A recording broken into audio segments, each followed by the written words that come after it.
Namaste. Welcome to this tutorial all about the pigeon pose and its variations.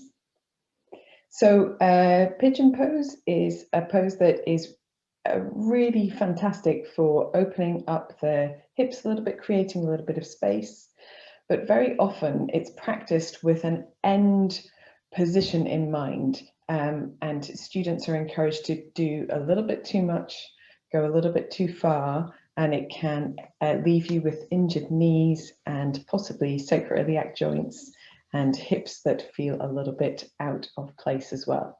So in our practice, we always want to balance that mobility and flexibility with strength and stability. So that's what we're going to look at today.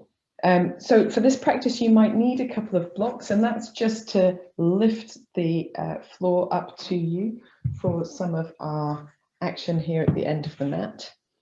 And a belt might be useful as well. Anything soft and long, like a tea towel, would work in instead of that.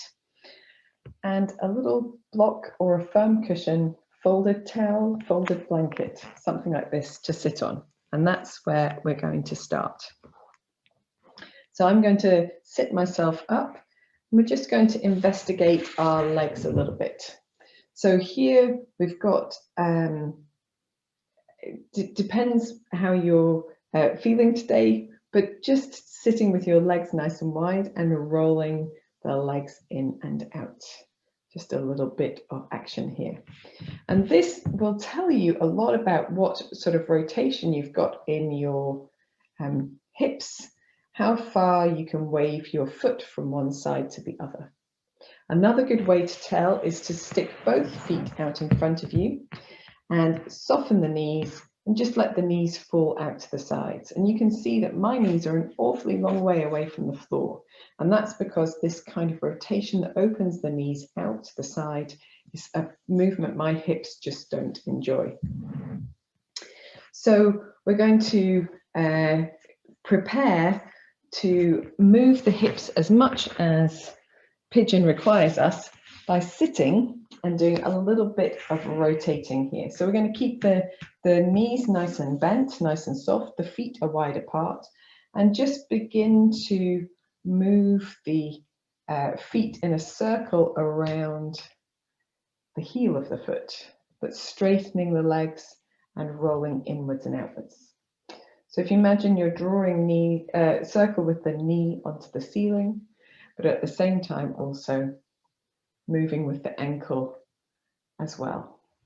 You can see the movement of your thigh bones in your hip joint, the head of the femur moving in the hip joint there, and just feeling a sense of lengthening. If you're a little bit tighter in the energetic line of the back of the body, you might feel this as we straighten the legs and point the toes a bit forward. If you need a bit more space, you can lean slightly back, which can be quite nice. And if you feel moved, you can move with your upper body as well. Okay. Let's go in the opposite direction as well. And this is because we don't want anybody to be doing the pigeon pose cold unless you're doing it for yin purposes. Very good. Our first pigeon variation is actually going to be lying down on the back. So coming off your block, just placing that to one side, hugging the knees towards you, and just gently rolling back down onto your back, relaxing your head down to the mat. And we're going to take the knees a little bit apart and just begin to wave the knees from side to side. And here you can allow your arms to be nicely out of the way, down at the sides and relaxing. As you wave the knees from side to side and maybe even circle the knees around, you can feel your low back being massaged. There's a gentle lengthening happening in the structures of the back of the body, but also a massage. Very nice to be able to do that yourself. And then floating your left foot down to the floor, you're going to cross your right ankle or shin, if you can, over the left thigh. And this is sometimes called the figure 4 stretch, but it is also a pigeon variation. So the supine pigeon, we're going to float the left knee off the floor and bring it back towards us. So here, if this feels too tight, or if you can't relax your upper body here, you can hold around the back of the left thigh to provide a little bit of support, or use your belt around the back of the thigh just to draw the thigh towards you, and then work with your belt for a little support. And we're just going to gently begin by swaying. The left knee is what's, the left leg is what's driving this. So swaying a little from side to side.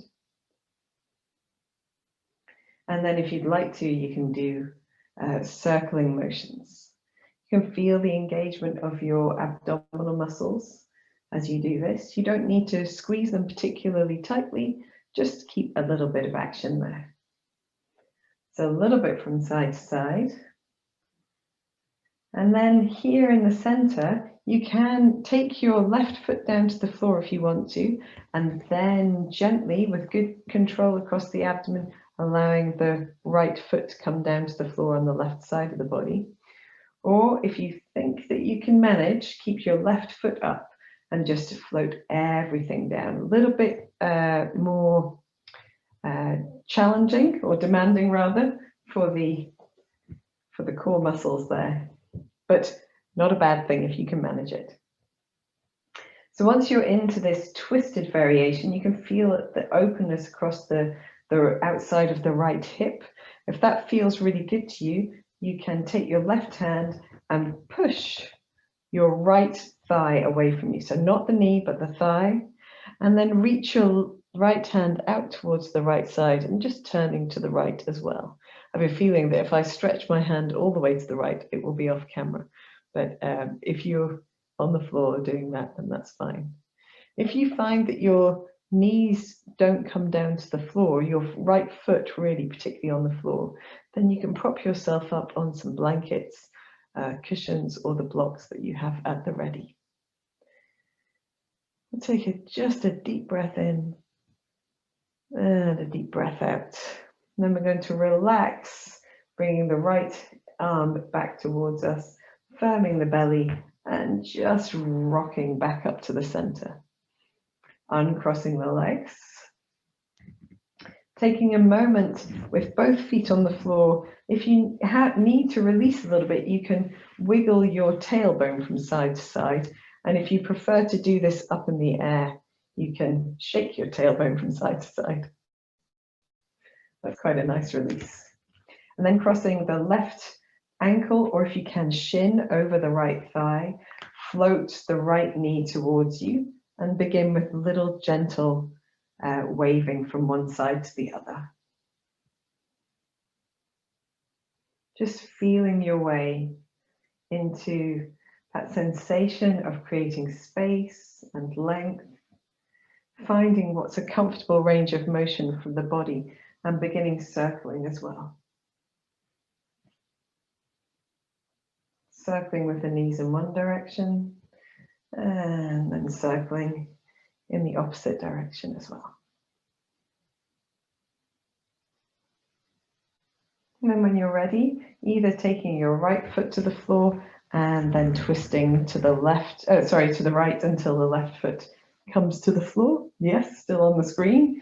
Or you can keep the right knee foot off the floor and just twisting towards the right. When you get down into this position, you can give yourself a little bit of extra support by pressing on the left thigh with the right arm, just to provide a little bit of traction across the left side of the body, reaching your left hand to the left, maybe looking to the left. Take a couple of deep breaths here. If this feels too easy, then almost certainly your right knee needs to come towards you. It means you've just sort of lost a little bit of contact there with the legs moving away from the body. One more deep breath in and out.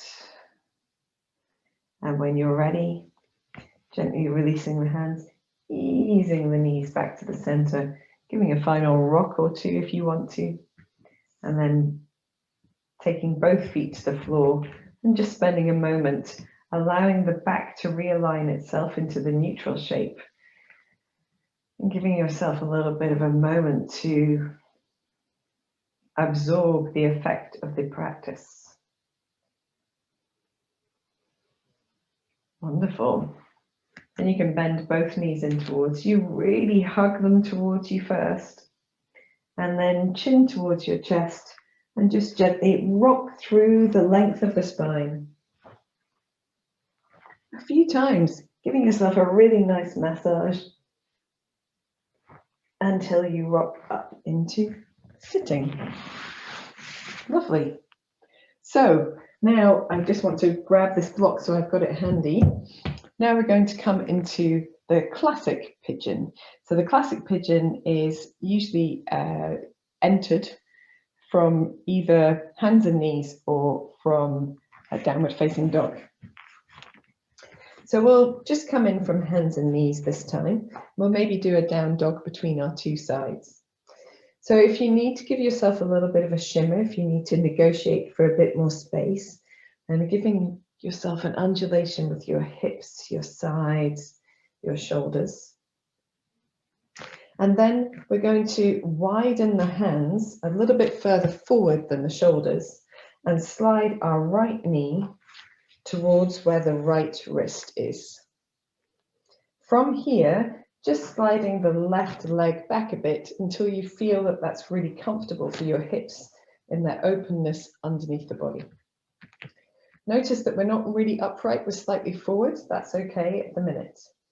So from here, the position of your foot can be anywhere from underneath the hip, as it is here, underneath the buttock or the back of the thigh, to all the way over towards the left wrist. So just take a few moments to wiggle your foot in that direction and see whether it feels good on your knee particularly. And you might be able to get it just a little bit further, or maybe not. And that's really as far as I can go. There are lots of people who end up with their shin parallel to the short edge of the mat ahead there. So here we don't want to rock too much when the knee is in a twisted position, but you can negotiate a little bit with your upper body instead. So you can make a little motion with the hips if you want to, but negotiate with the upper body instead if you prefer. And we can also pad the hands back towards us or use our blocks here to give us a little bit of lift so that we can bring ourselves into a more upright position. If this feels like too much, it's okay to stay forward, particularly if you're learning the posture. So if we can, creating a little bit more length in the back leg, particularly in the front of that thigh and the front of the pelvis. And just softening the elbows to open the chest, looking forward. And when you're ready, you can bring yourself a little bit further forward and maybe rest onto your forearms. And here we've got an opportunity to do one of the lovely variations of the pigeon, which is a twist. So leaving your left forearm on the floor, taking your right fingers to the floor and just gently pressing into the fingers to twist a little bit to the right. And you can come back to the center and twisting again back to the center. Notice how that feels down the right side of the body, how perhaps for some people this intensifies this feeling of length across the right hip too much. That's okay. If you can work with it, then you can. And if you can't, then just building up to it or taking a different variation. We don't have to do everything in yoga. When you're ready, you can come back to center. And if you want to, you can fold a little deeper. Again, you can use a block here, perhaps underneath the head, or even underneath the forearms to keep you propped up a little higher. The further away from you your arms go, the more intense this position. So here I can get down to here quite comfortably like this. If I want to go further, I need to bring my foot back towards my right side, and then I can lay down deeper over my right leg. And that's just because it starts to twist in my knee if I don't pay attention to that sensation. So in the stretched position, you might want to take a few deep breaths. And that's a position that isn't always useful for everybody. So I want to give you an alternative to doing it this way. So you can drop your right hip towards the floor. And then with your right hip towards the floor, you're sort of slightly off center. Your left, the front of the left side of the pelvis is lifted slightly away. We can fold forward over the front leg, perhaps just that little bit deeper.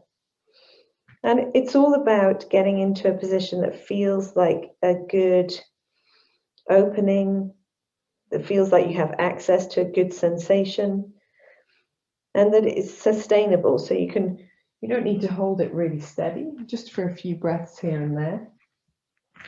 And then coming back to center. So coming off that right hip, so both hips are up off the floor.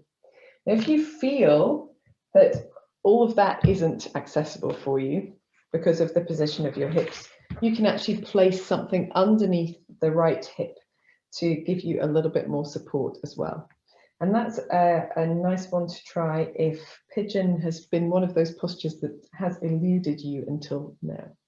So give it a try with something underneath the hip. Don't feel that you need to go too far up or too far down. Just stay somewhere in the middle and gently sway the upper body from side to side. Fantastic stuff. So to come out, I'm just going to replace the blocks where they need to be. We're going to place the hands firmly down onto the floor, tuck the back toes, and just lengthen into a three-legged dog. We want to slowly extend the right leg to ease out of any tension we've got there. And keeping the left knee maybe a little bit soft, just rolling the right foot at the ankle a couple of times in each direction. So it's not a classic dog, that's for sure. Oh, I've got a clicky ankle after all of that. And then bringing the feet down to the floor and just doing a little bit of a pad from side to side. Nice one. Here, you can also pad your, turn your head rather from side to side. So you get a bit more of a twist through the upper body. Nice firm hands, maybe a bit of lift in the belly muscles. And then when you're ready, you can come down to hands and knees, making sure that your hands are just that little bit further forward than they are normally, sliding the left knee towards the left hand, and then sliding the right hip or the right foot backwards so that you get the front of the right pelvis towards the floor. It's not necessary, of course, it's just nice. Nice too if you can. So at the moment I've got my left heel underneath my left thigh. And again, if that's a little bit too closed of a space, then you can place a block underneath the left hip to give you a little bit more space here, or even something like a bolster or a folded blanket. And then we're going to ease the left foot towards the right hand to a point that feels comfortable. And for me today, it's not going to be very far. It's going to be here.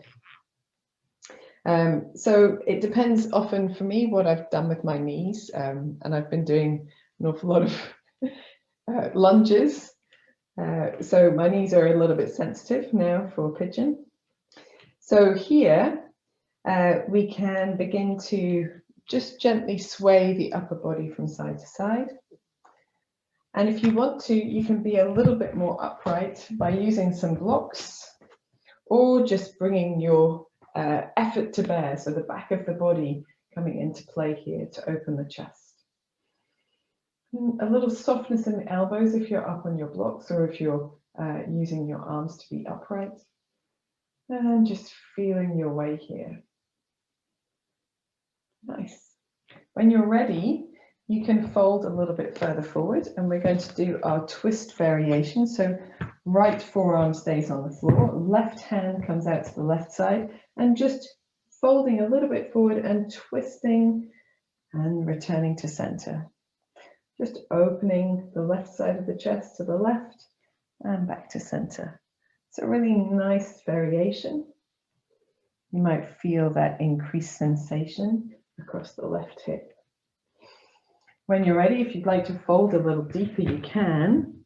And today, I must admit, my left side doesn't want to do more than this. So this is where I'm going to be. I'm going to support my head with a block, leave my forearms here. If you want to go down a little bit lower, you can. If you prefer to try the alternative variation, where we just need to release a little bit from the left knee and then take the left hip to the floor. And it's a different sensation in the hips, but it might be the one that is more effective for you. So if that is more effective, then to drop the left hip to the floor, the right pelvis comes slightly away from the floor. You're no longer absolutely centered, but that's okay if it means that you can come into a variation of this pose that is more effective for you. So taking a deep breath in and a deep breath out.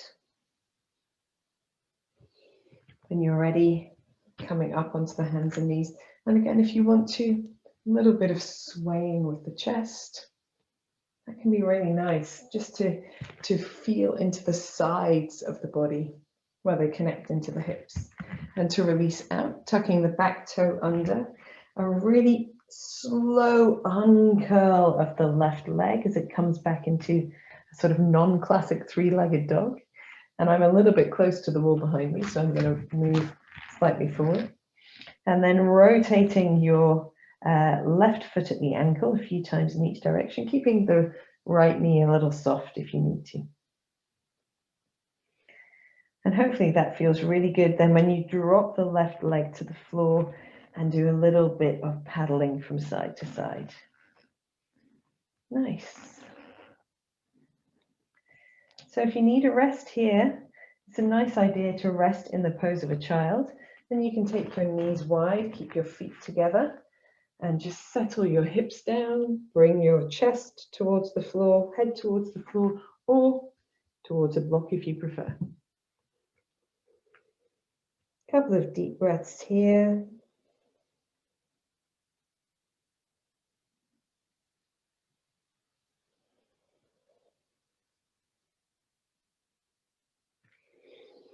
And then we can come up for a sort of advancing variation of the pigeon pose.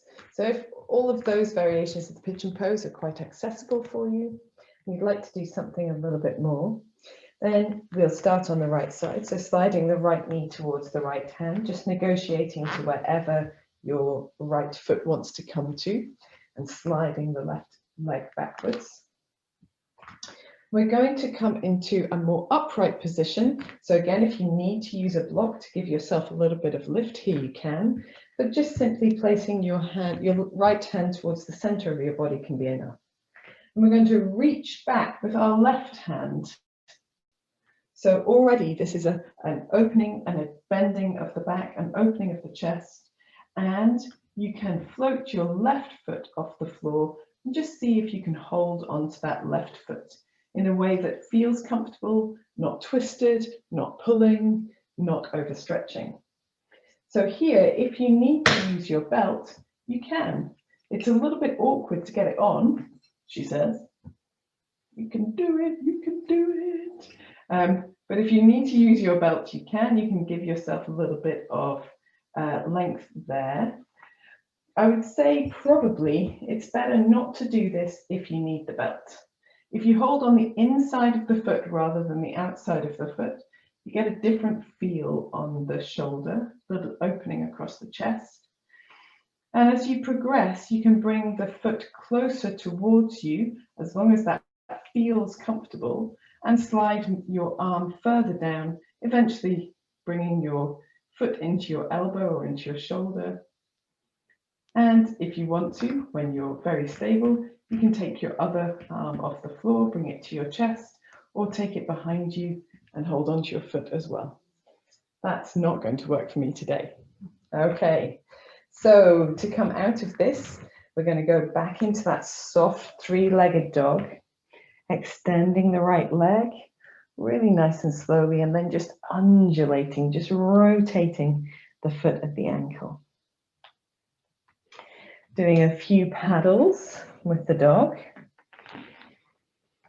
enjoying that release.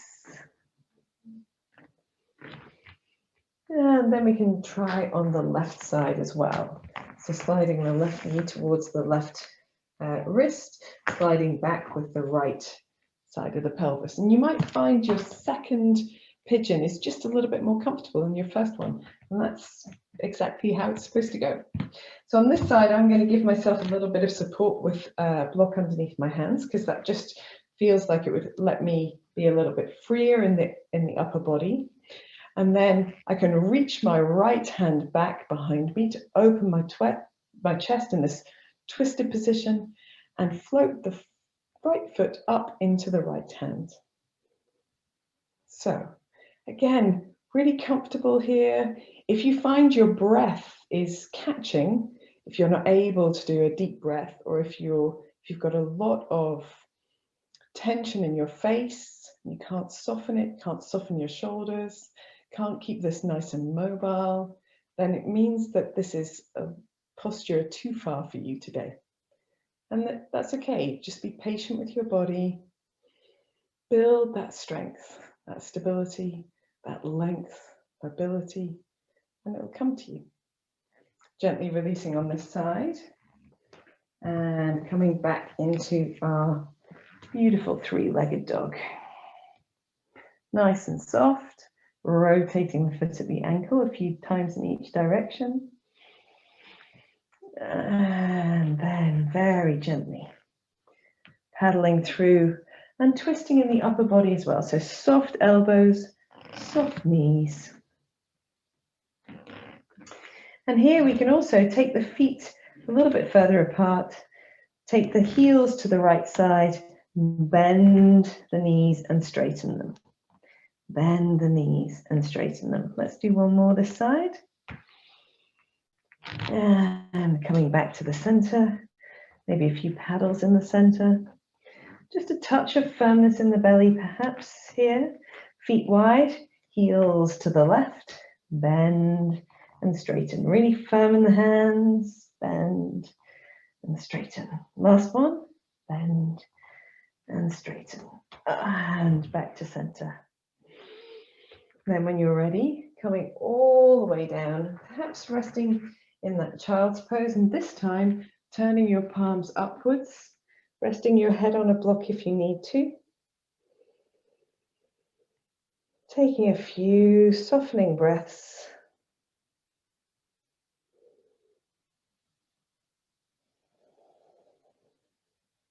Pigeon is quite an intense posture, and it's brilliant if you can access a variation of it that works for you. When you're ready, coming up into sitting, it becomes much less useful if you're doing something that hurts afterwards. So when you release from a posture, if you get any sharp sensations over the joints, particularly with pigeon in the sacroiliac joint at the low back or in the knees, then it means that you're trying too hard. Your alignment might be slightly wrong, or could be improved, or you're trying too hard. And that makes it, that's the point where yoga becomes much less useful. You just end up feeling sore afterwards, which is no good at all. So for this variation of pigeon, it's a seated variation. It's called Agni Stam Asana, fire log pose.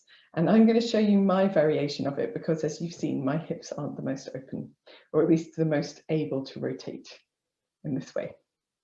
So I'm going to take a block and sit up on the block so that my bottom is right on the block. Normally when I sit on a block, I sit with my sit bones on the floor and the flesh of my buttocks on the block, but this time not.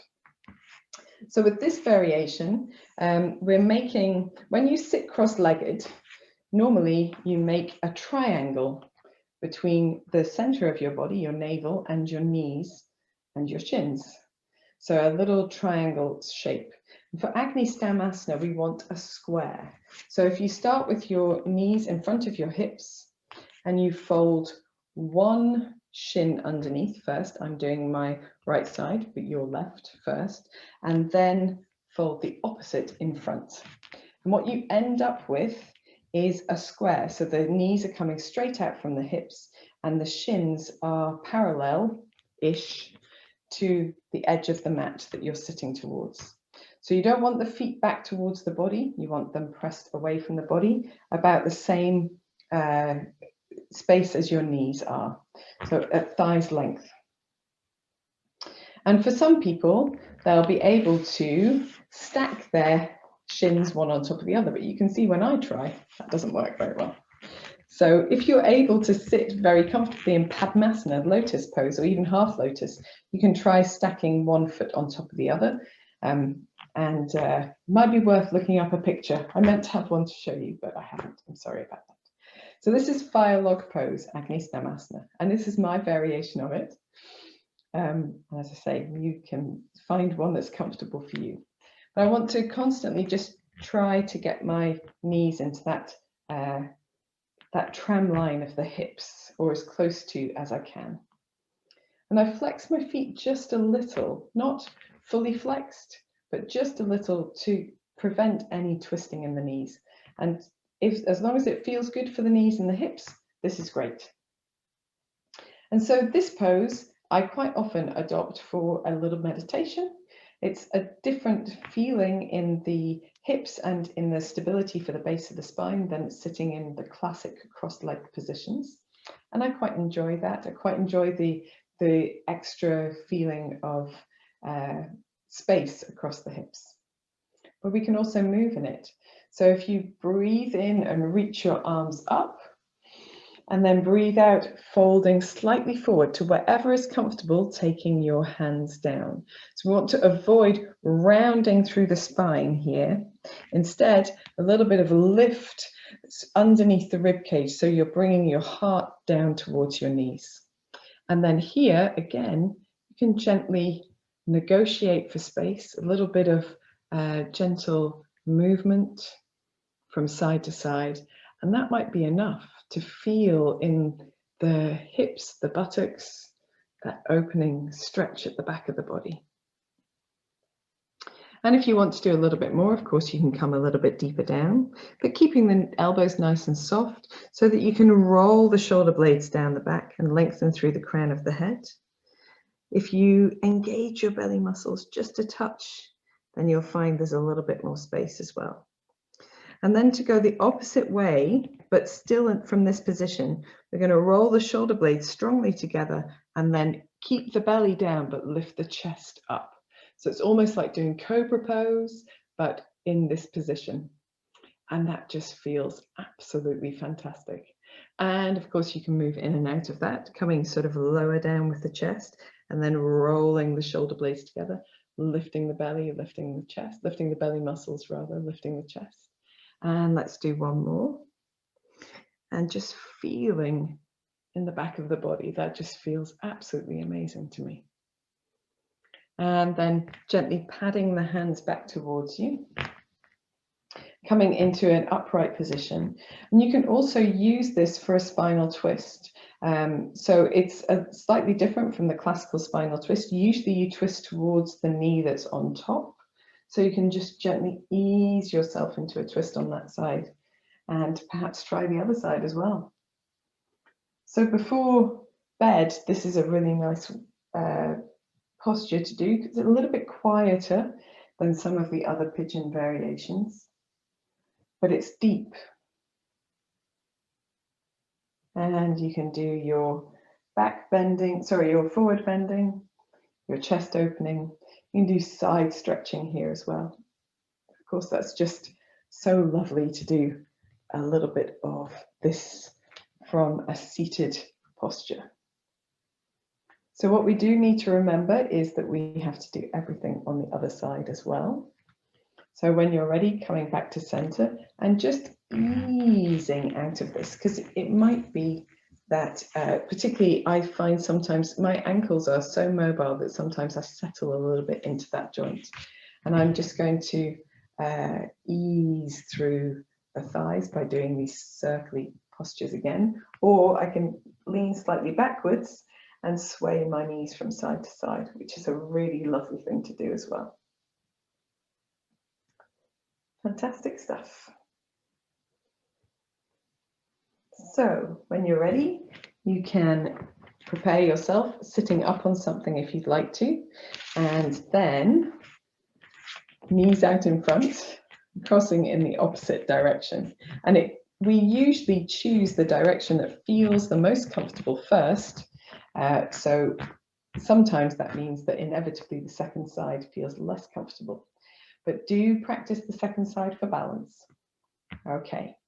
So again, here, just feeling your way into that position. We want the knees in front of the hips, not out to the side. And the feet across over, or one on top of the other, but about the width or the length away from us as our thighs. I can't actually get my other foot back towards me any more than this. It feels comfortable. I can feel a sensation of slightly different movement in the hips here, but nothing in my knees, which is what I'm looking for. Let's do our forward bend. Breathing in, reaching the arms up. Breathing out as you fold forward, just taking the hands to wherever they come easily to the floor, elbows nice and bent, shoulders nice and relaxed. We want to lengthen out of the base of the spine and fold forward, drawing the navel down first and then the chest, not rounding the chest towards the knees. And then just gently swaying a little from side to side. Helps to have just a touch of effort across the tummy muscles. That provides a little bit of space that we can move into as the front of the body moves out of the way a little bit for us. And then if you want to fold a little deeper, if that feels good, I think that's about as far as I want to go today. And then rolling the shoulder blades towards each other, opening the chest, keeping the belly low, but opening the chest, drawing the elbows down towards the body like a cobra, and then folding forward again.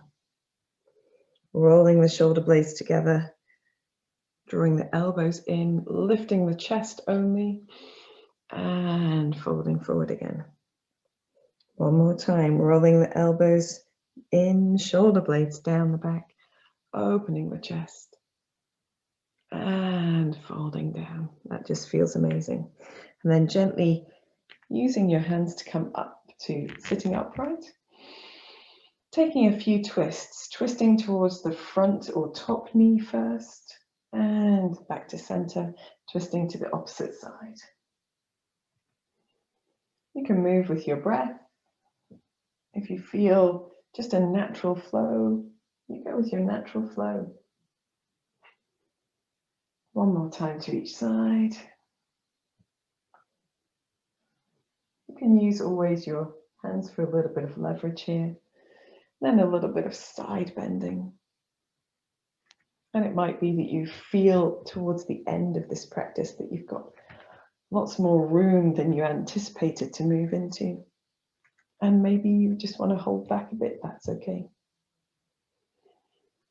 And then we're gently going to release the feet back to the side of the mat they belong on, or the side of the body they belong on.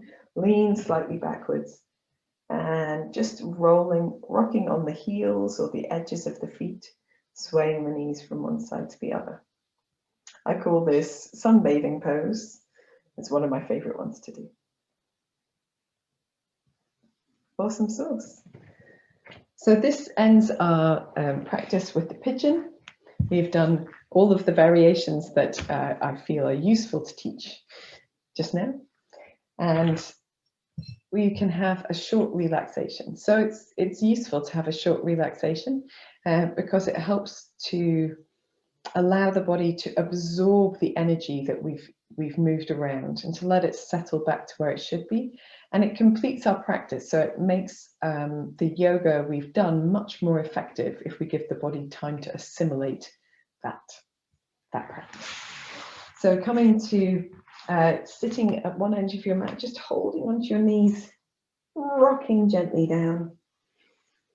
And then you can keep your knees bent and your feet on the floor. And if you want to, you can just simply lean your knees together. And if you prefer, you could lengthen your legs away from you and allow the feet to be towards the edges of the mat and the toes to fall out to the side. If that feels, hopefully that feels quite nice to open up this space at the front of the pelvis. And then turning the palms upwards, relaxing them as far away from the body as you need to bring your shoulders to softness. Closing your eyes, maybe rolling your head gently from side to side.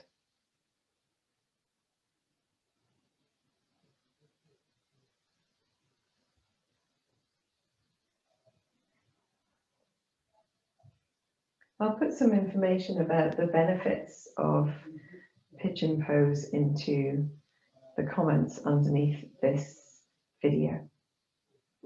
But for now, taking a deep breath in, sighing out as you exhale. Repeating 2 more times, a deep breath in, let all of your effort go. A deep breath in and surrender down into your mat.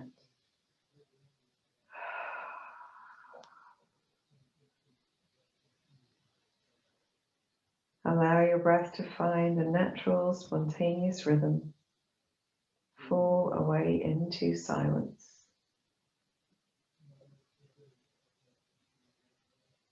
Feel your face begin to soften, the forehead spreading, the area around your eyes relaxing, your mouth, tongue, and jaw releasing.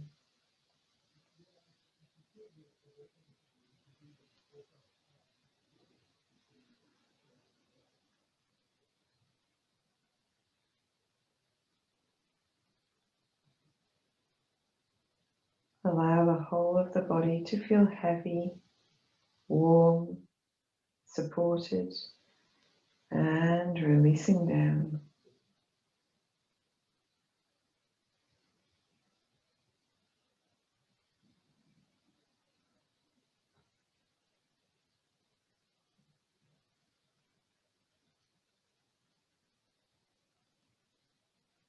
Give yourself as long as you can in relaxation. As long as you need.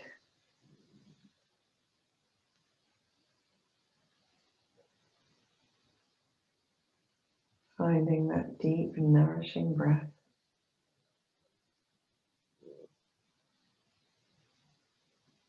Allowing the body to soften a little deeper with every exhalation.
If you can relax for a little bit longer, feel free to stay on the mat. If you're ready to move, just moving your fingers and toes, Rolling your ankles and wrists. Maybe stretching the arms, stretching the legs. Maybe stretching the face in a yawn. Bend your knees into your chest when you're ready. Roll from side to side or making circles, whatever feels good with your back, with the back of your body. And then when you're ready, you can roll to one side. Spend a moment on the way up, just letting your body ease out of relaxation. In your own time, finding a comfortable seated pose. Bringing the hands to the center of the chest. Taking your chin towards your chest, feeling a gentle stretching. Finding a smile to blossom onto your face. When you're ready, raising your head and opening your eyes. Thank you for joining me. Namaste.